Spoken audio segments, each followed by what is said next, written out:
കഴിഞ്ഞ ദിവസമാണ് രാജ്യസഭയിലേക്കുള്ള സ്ഥാനാർത്ഥികളുടെ ലിസ്റ്റ് ബി.ജെ.പി. പുറത്തുവിട്ടത്.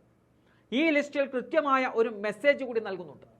അതായത് കോൺഗ്രസിൽ നിന്നും കടന്നു വന്നവർക്ക് അർഹമായ സ്ഥാനം എന്നുള്ള മെസ്സേജാണ് ഈ ലിസ്റ്റിൽ കൂടി ബി.ജെ.പി. മുന്നോട്ട് വെക്കുന്നത്. 12 സ്ഥാനാർത്ഥികളെ പ്രഖ്യാപിച്ചപ്പോൾ അതിൽ 2 പേരുകൾ അടുത്ത കാലത്തു നിന്നും കോൺഗ്രസിൽ നിന്നും കടന്നു വന്നവരാണ്. ഒന്ന് പഞ്ചാബിലെ റവനീത് സിംഗ് ബിട്ടുവും മറ്റൊന്ന് ഹരിയാനയിൽ നിന്നുള്ള കിരൺ ചൗധരിയും. ബിട്ടു കഴിഞ്ഞ ലോക്സഭാ തെരഞ്ഞെടുപ്പിൽ ലുധിയാനയിൽ നിന്നും മത്സരിച്ച് അമരേന്ദർ സിംഗ് രാജിയോട് പരാജയപ്പെട്ടതാണ്. പക്ഷേ അദ്ദേഹത്തെ മന്ത്രിസഭയിൽ ഉൾപ്പെടുത്തിയിട്ടുണ്ട്. കാരണം പഞ്ചാബിൽ നിലയുറപ്പിക്കുക എന്നതാണ് ബി.ജെ.പി. ലക്ഷ്യം വെക്കുന്നത്. അതുകൊണ്ട് തന്നെയാണ് മത്സരിച്ച് തോറ്റിട്ടും ബിട്ടുവിനെ അവർ മന്ത്രിയാക്കിയത്. അദ്ദേഹം ഇപ്പോൾ രാജ്യസഭാ സ്ഥാനാർത്ഥിയായി മത്സരിക്കുകയാണ്. അതുപോലെ തന്നെയാണ് ഹരിയാനയിലെ അവസ്ഥയും. ഹരിയാനയിൽ 4 തവണ കോൺഗ്രസ് എം.എൽ.എ ആയ കിരൺ ചൗധരിയെയാണ് ബി.ജെ.പി. രാജ്യസഭാ സ്ഥാനാർത്ഥിയാക്കിയത്. കിരൺ ചൗധരി കഴിഞ്ഞ ദിവസം നിയമസഭയിൽ നിന്നും രാജിവെച്ചിട്ടുമുണ്ട്. ഹരിയാനയിലെ ഏക രാജ്യസഭാ സീറ്റിലേക്ക് അവർ ബി.ജെ.പി. സ്ഥാനാർത്ഥിയായി മത്സരിക്കുകയും ചെയ്യുകയാണ്.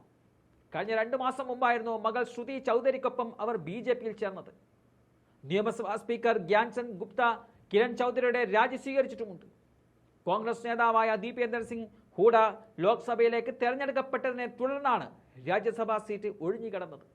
2019 ഭിവാനിയിലെ തോഷാമിൽ നിന്നും കോൺഗ്രസ് എം.എൽ.എ ആയി തെരഞ്ഞെടുക്കപ്പെട്ട കിരൺ ചൗധരി മുൻ ഹരിയാന മുഖ്യമന്ത്രിയായ ബൻസിലാലിന്റെ മരുമകൾ കൂടിയാണ്. ഹരിയാന മുൻ മുഖ്യമന്ത്രി ഭൂപേന്ദ്ര ഹൂഡയുമായുള്ള അഭിപ്രായ വ്യത്യാസത്തെ തുടർന്നാണ് അവർ കോൺഗ്രസിൽ നിന്നും രാജിവെച്ചിരിക്കുന്നത്. ഇപ്പോൾ കിരൺ ചൗധരി ചെയ്തിരിക്കുന്നത് വലിയ ചതിയാണ്. അതുകൊണ്ട് തന്നെ കിരൺ ചൗധരിയുടെ സിറ്റിംഗ് മണ്ഡലത്തിൽ വലിയ നേട്ടമുണ്ടാക്കാൻ തന്നെയാണ് കോൺഗ്രസ് തയ്യാറാവുന്നത്. കാരണം ഇതൊരു അഭിമാന പോരാട്ടമായി മാറുകയാണ് കോൺഗ്രസിന്.